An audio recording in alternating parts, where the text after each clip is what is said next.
About to. All right. So, as y'all can tell by the voice, I'm pretty sure y'all here. Most of y'all should know her. If not, you know what I'm saying? We got the home run queen right here. RBI queen, softball queen, you know what I mean, in the building. Not only that, she obviously my girlfriend. I talk about her almost every week, you know, because she be forcing me to. We're not going to talk about that here. But I'd like to introduce y'all to the beautiful, the wonderful Lewa Day. How you doing today? I'm good. How's everybody else doing? I'm good. Oh, that's good. How are you? I'm doing good. Just got off work. You know what I mean? Was obviously talking outside, you know, about how the show was going. I know you're a little nervous and everything like that. Like, how you feeling right now that you on air? Not that bad. Can't wait to see what questions you have for me. Yeah, that's what I'm saying. It's smooth, right? Mm-hmm. I ain't gonna be asking no tough questions or nothing like that. You know what I mean? We only got an hour. Probably not even gonna keep you here the whole time. I usually end it about 4:50. You know, because I got to give the other DJ some grace. You know, come in, set up, and everything like that.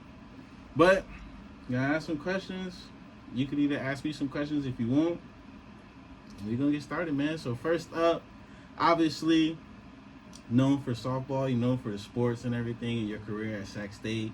Definitely made a huge impact, you know, like I said, breaking records left and right, you know, being one of, if not the best players to ever put on a Sac State, you know, jersey. How is that, you know, walking in your freshman year, like, what is that like, you know, knowing you left that impact, knowing people look at you in that light? I would say I grew up really humble, I guess. So my parents were just very much get it done, work, get stuff done, and then, you know, when people would say oh, that was a great hit, and I'd just be like, oh, thanks.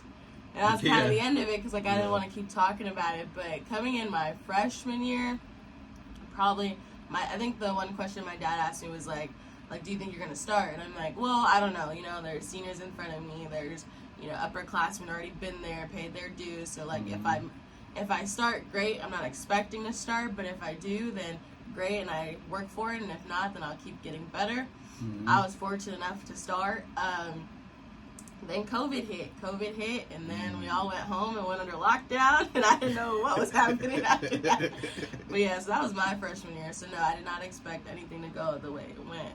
Speaking of COVID, what was that process like for not even just softball, but all sports had to go through it. What was that process like for the athletes, you know, behind the scene? Was it more difficult to really prepare and get ready for the game, or even practices and stuff like that? Practicing with a mask on, I'm pretty sure y'all had to do out there in the field with a mask on and stuff like that. Was it more difficult to deal with that, or what was some of the pros and cons of it? Okay, yeah, so I literally remember this day like it was yesterday. We're about to head to SoCal for a tournament. It was going to be the last tournament before we started conference, and we were about to get on the bus that day, I believe, or it was going to be the next day. And our coach was like, oh, there's this outbreak. You know, everyone knew COVID was happening, but we thought it was kind of like Ebola, where it happened, but it didn't really affect the whole world, basically. But yeah, one thing after the next, and it was also raining that weekend. It was raining, and we didn't know if we were going to get rained out or not. So we had two different things going on that weekend. And after our coach saying, oh, you know, it's going to blow over, it'll be fine, literally that next couple hours or whatever it was, she was like, so actually we're not going to be traveling because another school from the East Coast, I believe, said they weren't coming because of, you know, everything that was happening with COVID. And so then we got the call that you know, it's canceled, and she's like, okay, it's just the weekend, that'll be canceled. Boom, we got back to our dorms, and it's actually no, the season's over. And we're like, wait, no, it didn't even start yet. What do you mean it's over? So there were so many uncertainties. You had seniors who were like, what does this mean for us? You had freshmen oh no, we just got here, we had so much to prove, you know? And so literally within the next couple days, everyone packed up their dorms and went on home. And I know for one of my teammates, she had to go to Washington. They were closing off streets. So she had to make sure she was out of there real fast so that she could make it home. Absolutely. Now, I remember that, even just being a student, being in the dorms, it was kind of that gradual thing to where it was okay, you could still go. I think like they were option. having it to where like it was an option, like you could go, or like they still had to. That's when they introduced like the Zoom and stuff like that. Like you could be in the dorm room or something like that, but you were still able to get to class if you wanted to. Like it was a choice.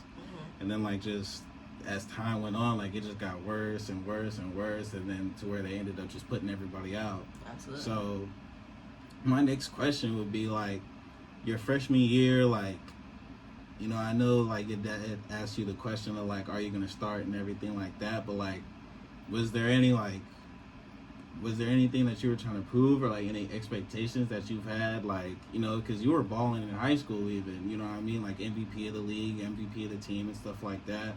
Was there any expectations to kind of do that same thing, or were you just like, you know, I'm gonna just put in the work and just let the chips fall where they may?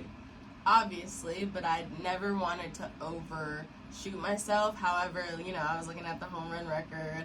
I knew I'm a home run hitter, and like that's something I wanted to do. So I was looking at that. I was seeing what the number was. I think it was 44 at the time, and I was like, okay. But yeah, I was feeling it out. I didn't know what to expect with college ball. I also thought the game was going to get a lot faster, and so luckily my travel coach, and my dad was one of those coaches, but they prepared us really well. They made our game very fast at practice, so when I got to college, my transition was pretty seamless. But again, I was just seeing what happened. Absolutely. Yeah. So like, talk about the record, like, you know what I mean? Like, I remember, like, it was yesterday, like, you know, like, it seemed like every home run, like, it was getting posted, like, you're, you know, just one after the other.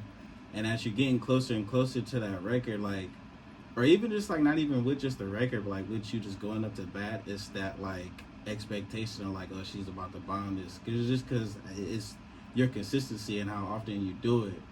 Talk about, like, is there any advice that you could give to up-and-coming players about, like, dealing with that pressure and dealing with that expectation? Because, like, you know, the one thing that my pops always told me was, like, it's hard to be perfect in an imperfect sport. Like, you're gonna mess up for sure. So how do you handle the pressure, you know, with the at-bats?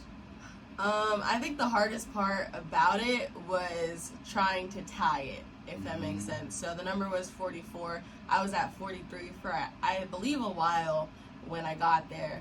And it was like everyone wanted me to hit that 44 so bad. And they're like, when it happens, like, it happened. And it took me a while. And honestly, it wasn't necessarily, I don't know if it was the pressure or if it was that, you know, I knew I was close. So it's like, I got to get there one day, and I wanted to get it done, especially within my fourth year, because I did it my fourth year here, but I was here for 5. But yeah, it was just, everyone wanted it to happen. And I think I was telling myself, like, calm down, like, it'll happen when it happens, like, all of that. But by the time I met the record and then beat it, like, it was just whatever. So I would, not like whatever, it's an amazing accomplishment. But like once I did, I was just like, okay, cool. Everything else I'm just stacking on. And then once I got to the conference, I had an interview as well, and there I guess I was going up for the conference title as well.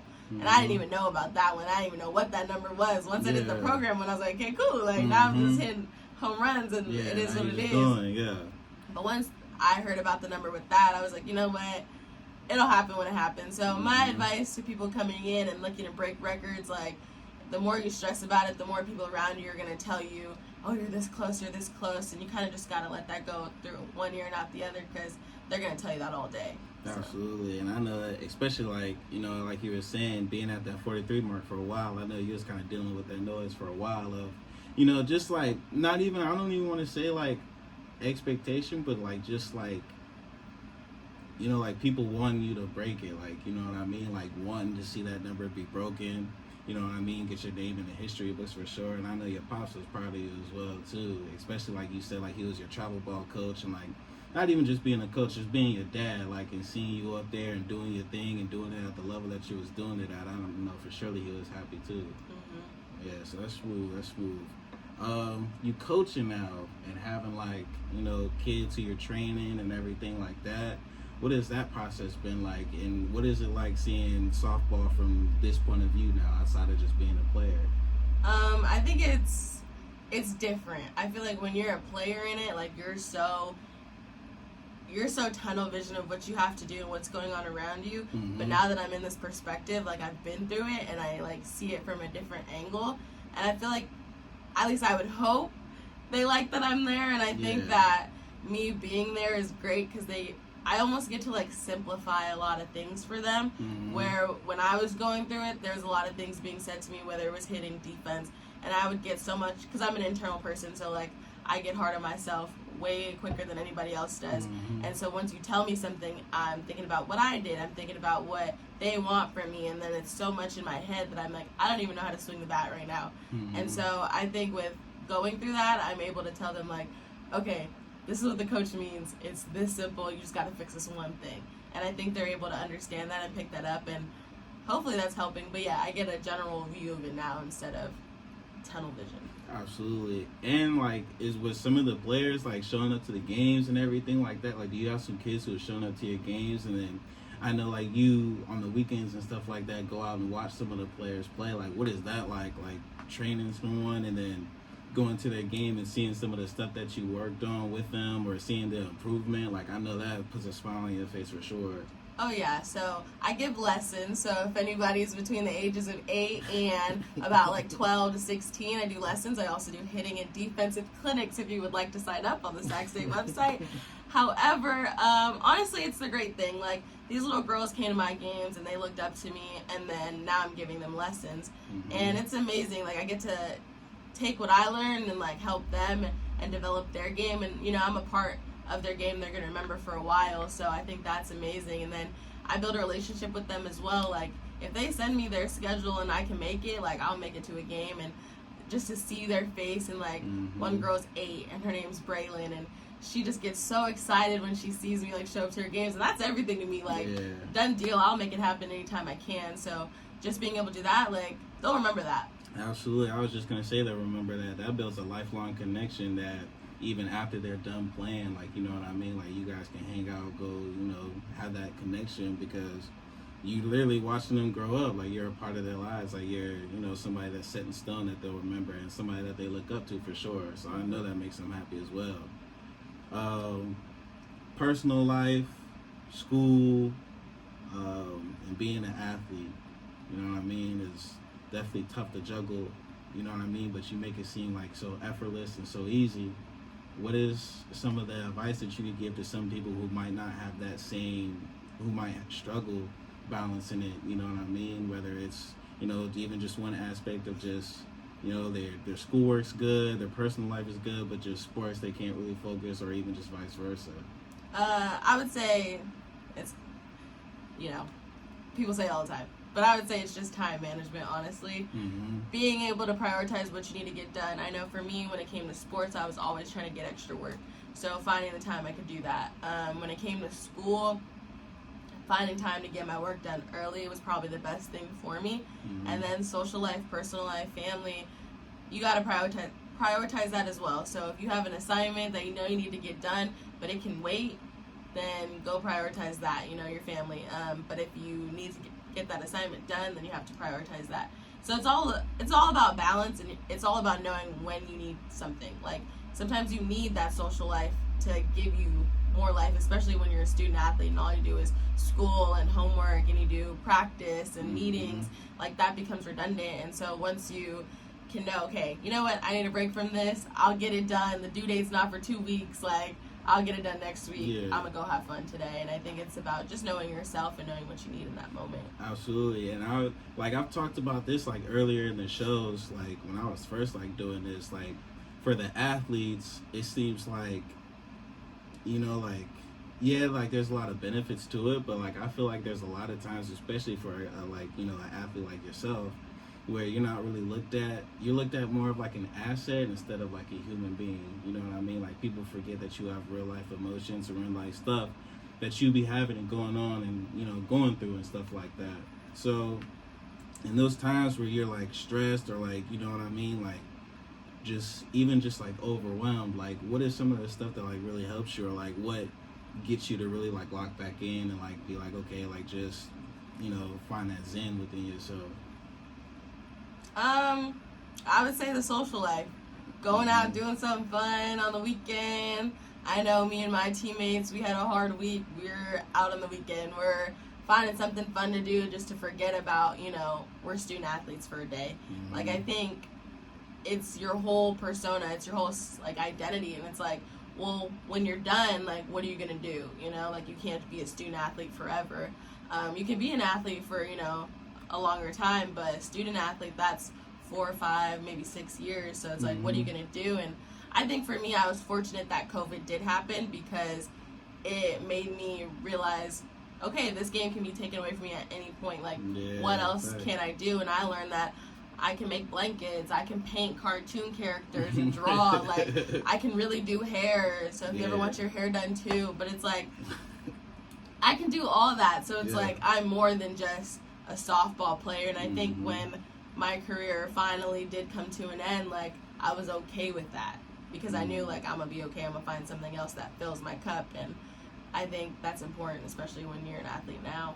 That was actually a great transition because I was going to ask, like, was it bittersweet when it came to the end? Like, you know what I mean? With all the success that you've had and everything, like, was it, like, what was that feeling like, you know, that last game where it's like, dang, like, it's really over now? Well, yeah. So my last game was the hardest thing. I think I came to it, and again, I was at peace. Like, I knew I did everything I wanted to do. I accomplished everything. I had no regrets. However, the way we ended our season, especially at Sac State, that hurt a lot because we just knew we had so much more potential to go further. But however, personally, like, I felt I did everything I could do, and I was also battling an injury at the end. So yeah, you hurt your hamstring, right? Yeah, I pulled my hamstring. I wouldn't say it was more of a strain, not a pull. Like, I strained it, and then I re-hurt it at the conference tournament for the second time. So the last 2 games, I was playing through that, and I was, take me up, bandage me up, I'll play. Like, this is the end. Like, I'm trying to give it my all, and if we can get to post, then I'll bandage that thing up again. So that was my mindset. But, however, then that wasn't the end. A month later, I got to go to Texas and play. So it was like I got to live out my career just a little bit longer. And so I think, again, I'm at peace with it, you know? Absolutely, and that's the best thing.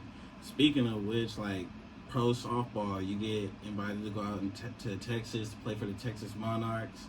What was it like? Like, not a lot of people could say that they was a pro athlete in any sport. You know what I mean? What was it like to get to live out that dream and be out in Texas? And, you know, what was some of the stuff that you experienced? Texas is different. It's different than California, and I think I had a really hard time because I'm used to being independent, doing what I want, but I needed people there more so because I didn't know anybody. I didn't have a car. You know, it was a new experience for me. But getting to play again, especially at the professional level, like, I think that was an amazing opportunity, and I made so many connections that I wouldn't have been able to make. And the friends that I made were amazing, so that I'll never regret.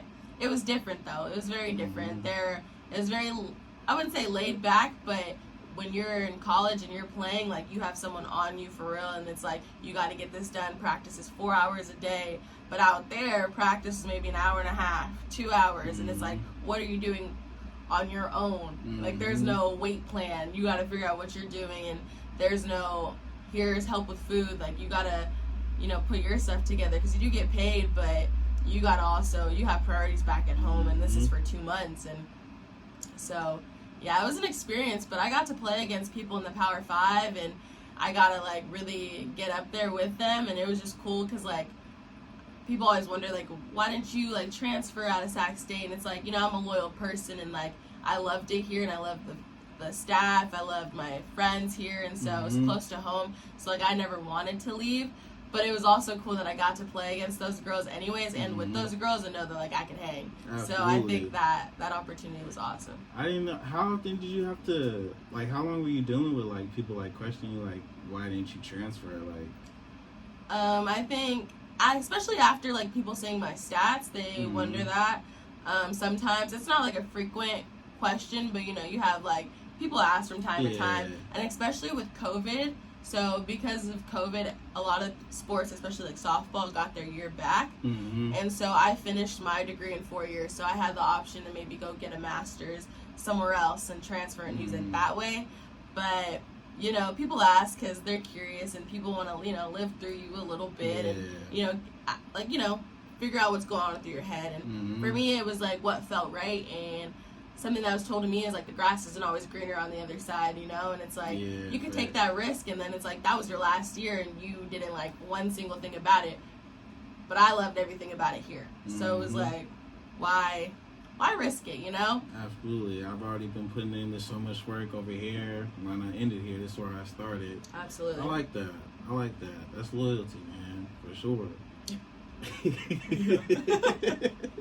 But nah, man, this is a great conversation. I just, like I told you earlier, like I want to, like with anybody that comes in here, the president or some of the homies, you, like, you know what I mean? I definitely wanted to make it like about y'all, like, you know what I mean? And have people see a different side besides just the athlete, like, you know what I mean? Like, you're an actual human, like you're an actual person, you know what I mean? Who likes to laugh, have fun with anybody else. So, no, I'm glad, and even like, I'm glad you didn't transfer at all, because then who knows, I might not even have met you, or, or something like that, or having to deal with long distance, yada, yada. You would have hated that. Absolutely. I ain't even gonna lie. I ain't like when you went to, but that's neither here nor there. Yeah. I mean, it was definitely tough, but like even like conversations that we've had, like, behind the scenes, like, I'm gonna always support you, like, regardless of like how I might be feeling, or like, cause it's, especially in moments like that, like, it's not about me, like, you know what I mean? Like, and I feel like that was definitely like something that I learned, and something that I definitely had to go through, and I think was good, like being able to put that pride to the side, and like having to be in a position to where I could, like, learn different ways to support as well, like, you know what I mean, learn some of the stuff that you might have needed while you was out there, and I feel like we got stronger because of that, so I feel like it was good for sure. Distance makes the heart grow fonder. No. No? Okay. Nah. But, nah, so, we went into the, college career, a little bit of your high school career, pro, you know what I mean? What was it like, growing up and stuff like that, as far as, like, softball and everything, like, like, what was the training like, has it always been the same, or like what was some of the stuff that you would learn as far as like work ethic or consistency, or like little stuff to fine tune your game? Like, what was some of the stuff that you were doing? I would say, honestly, I was just balling. Like, people say, like, some people, I don't know, like, I just had fun. Like, I had maybe one or two other hitting coaches for a little bit, but really, like, it was backyard taught, like, with my dad. Like, it was just almost natural. And it's crazy, too, because I never wanted to play a sport for real. Like, my family was big on sports. Mom ran track. Dad played football and I think baseball. Brother played basketball and then track at the end. Started with baseball, I think, at the beginning. So everyone's big on sports. And they kept saying, like, when are you going to play? When are you going to play? And I was like, when I turn 8, like, leave me alone. Like, when I turn 8. And so once I turned 8, got signed up for soccer. Played one season. Too much running for me. I was real chubby back then. Too much running. And then there was a sign-up table for softball after, and I was like, you know what? I'll give it a try. Gave it a try. I never looked back. But, training, went to travel ball. Travel ball is competitive softball. And went out and played that when I was like 10. One year I was 12, didn't even make a team. So I had to go back to rec. Played in rec.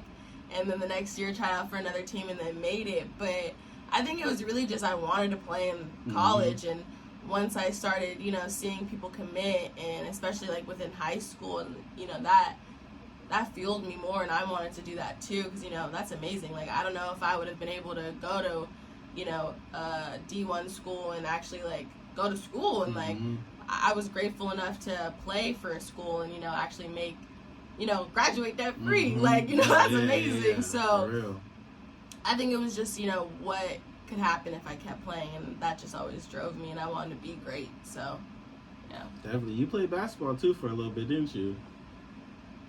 I did play basketball for a little bit.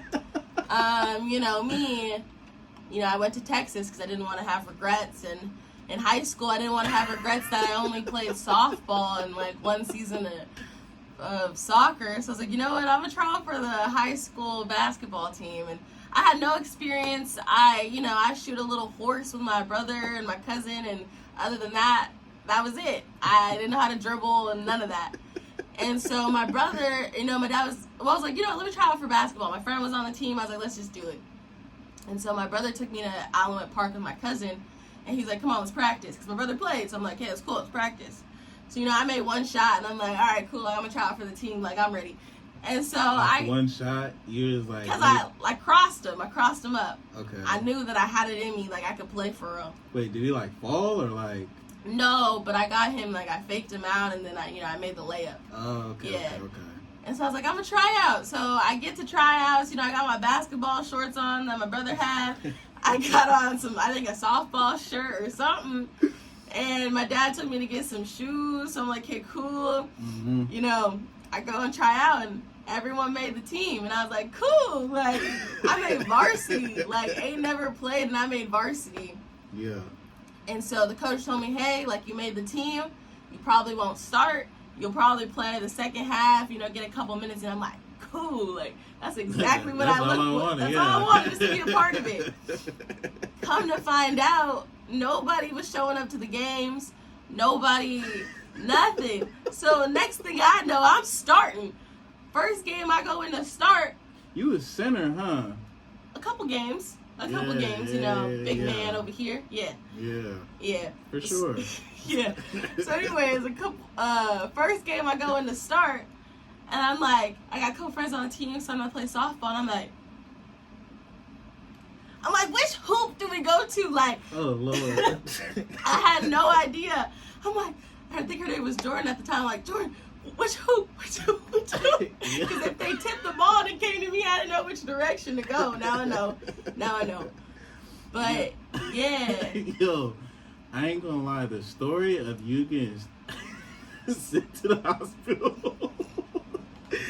I think about that sometimes, and I just start like, whenever I have like a bad day, like, you know what I mean, or like I'm just feeling down, like I just think to myself like, yo, like that just cheers me up. Like, not like you getting sent to the hospital. Like, I'm not saying that part. It's just the story itself. Like, yeah.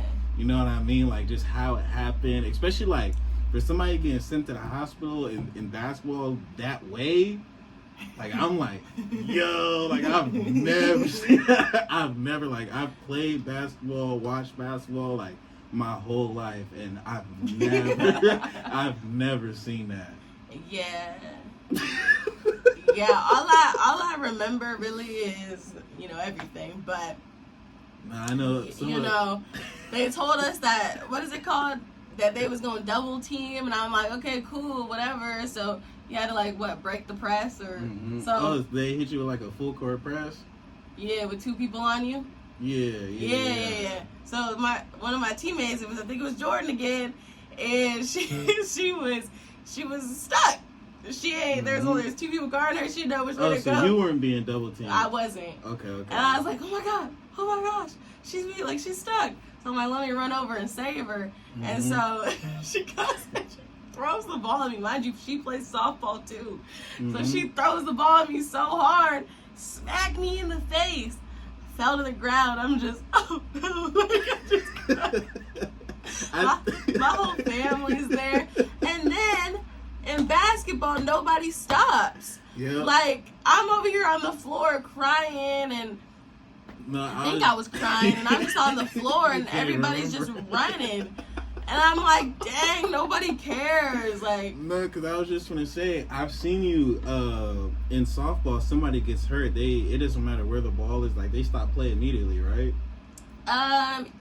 No. So, if I were to take a ball to the head, and I'm at third and say I missed the ball, my teammate would go run the ball and then stop and then it's dead play. Oh, okay. But however, you got to get that ball, because I've had a situation once in high school or something, but I hit a ball at the pitcher and it domed or whatever, and so I'm just still running. Yeah. Until somebody picks it up. Yeah. So they don't even have to throw it or No, they just have to pick it up and then go to the pitcher circle or whatever. Yeah. Because I was gonna say, like, I've seen that happen in softball where somebody picks it up, somebody gets injured, they pick the ball up and it's dead. But it has to get to the circle though. Mm-hmm. Yeah. In basketball, if nobody's scoring, nobody fouls, and somebody's hurt, and nobody calls a timeout either, that's wrong. It's still going. It's still That's fair wrong. play. Yeah, so I go to the ER. They thought I might have a little mild concussion. Whew. So we got some Popeyes, went home. Hey, Popeye's gonna hit I know that Popeye's hit after though. No, because my jaw, Dang. my jaw was like hurting because she like, got me and my jaw hurt. And so I couldn't really chew the chicken, so I had to like, I had to break it up into pieces and swallow. Oh, you couldn't, yeah. I couldn't even chew. Nah, that's crazy.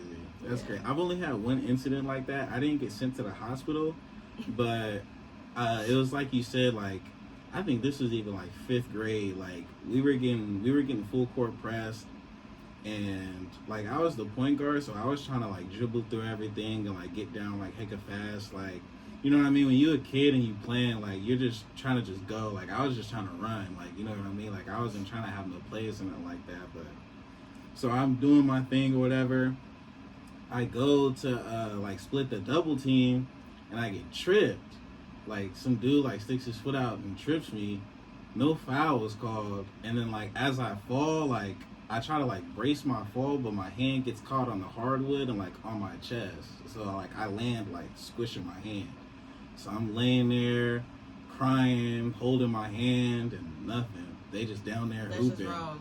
Yeah, I think my mom was almost gonna storm the court. Yeah, because like stop. Like that should be like change the rule. Like that's crazy. No, but it's still goal though. You That's can restart the ball wherever it goes. You can't though. No, yes you can. You can't. You can. You can't Whoever do had that ball to stop, and you will re-pick up. But no, you can't stop though, because if it's like a fast break or something like that, like they gotta go. Okay, yeah, that's if they're making a layup. But if they, no, even if they going to shoot. say like me and you on the opposite teams, and you have the ball, and then someone on my team gets hurt, you're still gonna go, because the other team they don't have possession of the ball, so they can't call a timeout.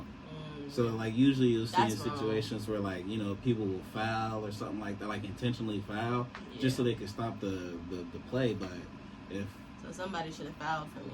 Yeah, that's what they should. Especially on the team I was on, because we were not good. Like y'all had like 4 players one time.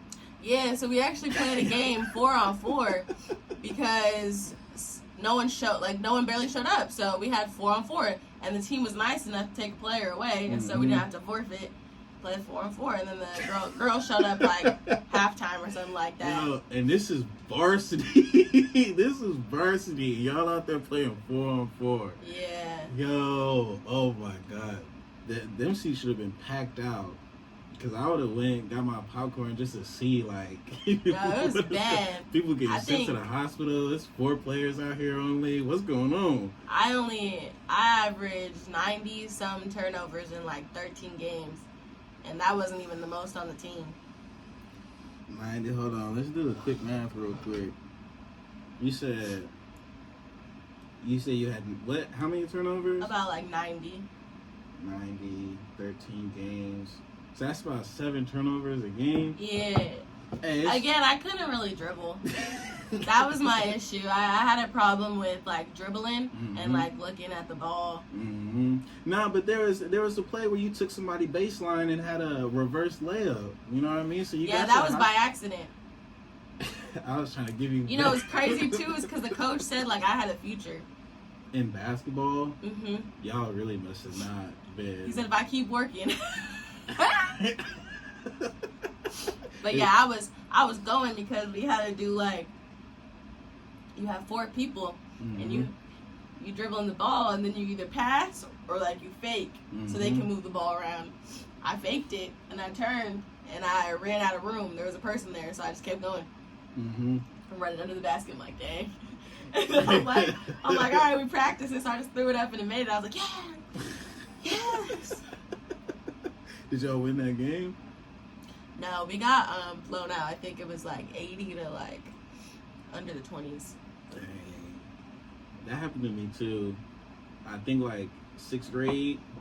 This was like either 4th or 5th, because this was like one of my first times like playing like little like AAU, or I don't even think it was AAU at the time. Like it was like NCYS or something like that, like some league for kids.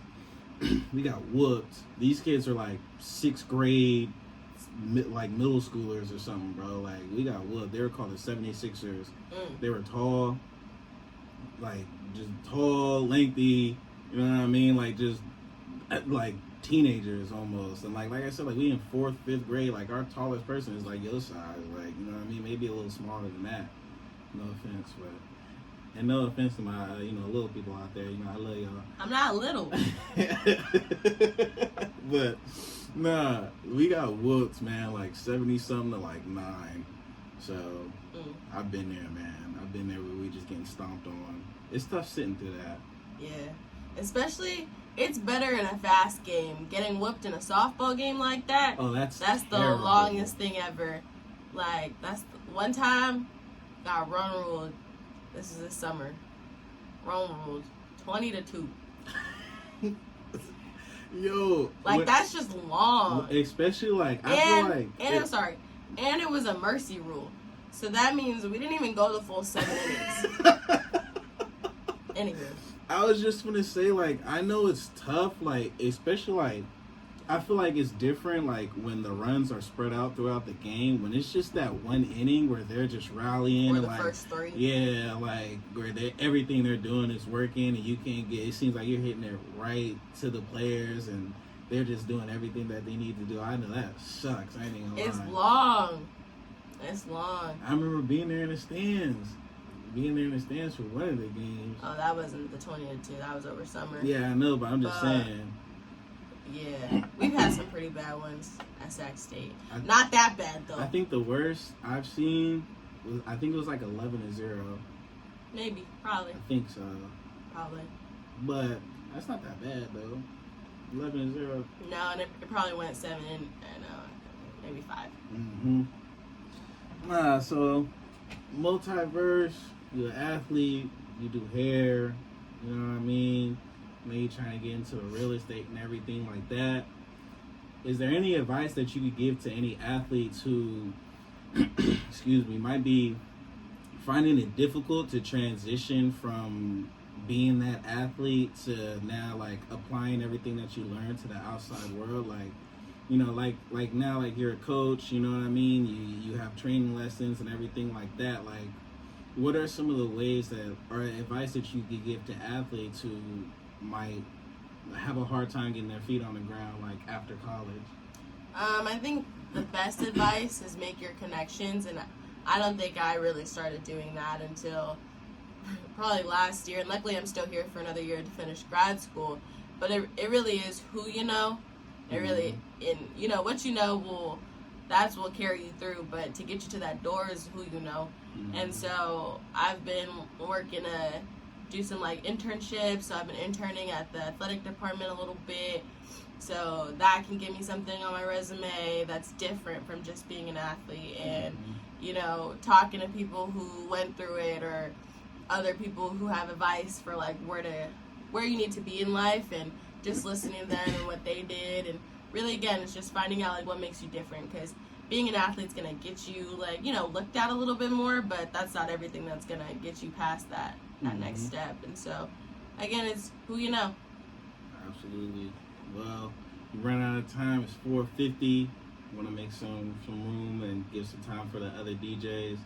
Any final message you want to give to the people out there, or anything you want to shout out? Anything you got people on the lookout for? Anything you want them to follow? You know what I mean? Anything else you want to say? I would say come to some softball games at Sac State. We've got a good squad this year. I would say stay on the lookout for me. I'm everywhere. I tend to be everywhere. I do a lot of stuff. And yeah, be kind to others. Absolutely, man. And y'all know me, man. Same thing, different day. But I'm really happy to have you on. I appreciate you. This was something that we should have had a while ago, but unfortunately it just didn't happen. He was playing with me. I really wasn't. we could get on here and really tell the truth if you want. That's crazy. Anywho. No, I'm just playing, but yeah, like I said, I'm happy to have you on. Especially, you know, seeing you day in, day out doing your thing, even just outside of softball, just everything that you got going on, everything that you're handling, and how you keep striving to be the best version of yourself is something that really, truly inspires me, you know, so appreciate you. Thanks. I love everything you're doing here, and if you're not tuning in, you better tune in. And when he puts this on YouTube, like and subscribe. You know, hey, That's Just Me podcast. And if you want to see more content of me, you know, add that to the comments, okay? Okay. Thank you. Please don't, because she definitely finna scroll through and look at the comments for sure, and then start planning when she's going to be on the show next. And gonna have to change the intro, add me in there. Yeah. See what we done got started? I'm too comfy in here. Yeah, I know, a lot comfy. She was even calling this her show when we was outside talking. Yeah, I was ready. Yeah, I'm glad you were. I'm glad. But as far as me, catch me this Saturday at Sac State's football game doing another broadcast with KSSU's sports teams. Somebody calling? Oh. Oh, yeah, Oh, it is. how fun. That's crazy. Hello? Huh? Oh, request? Yeah, I can do a request. I was finna play some Run Direction.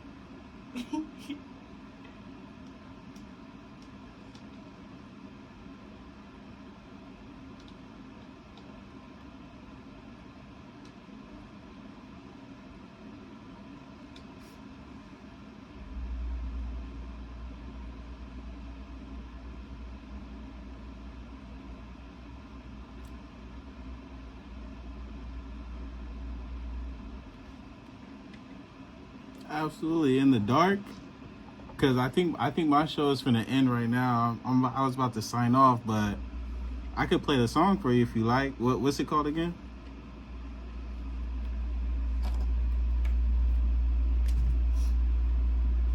AGNESS,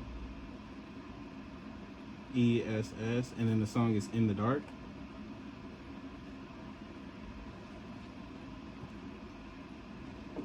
At the Starbucks station. Stardust. Oh, Stardust. Got you.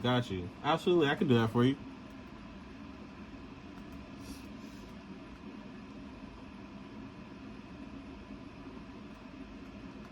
Absolutely, it's all good. Isaiah or DJ Mission. Absolutely. Nice talking to you as well.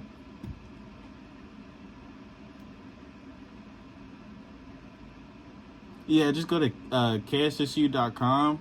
My show is called Weekly Mission.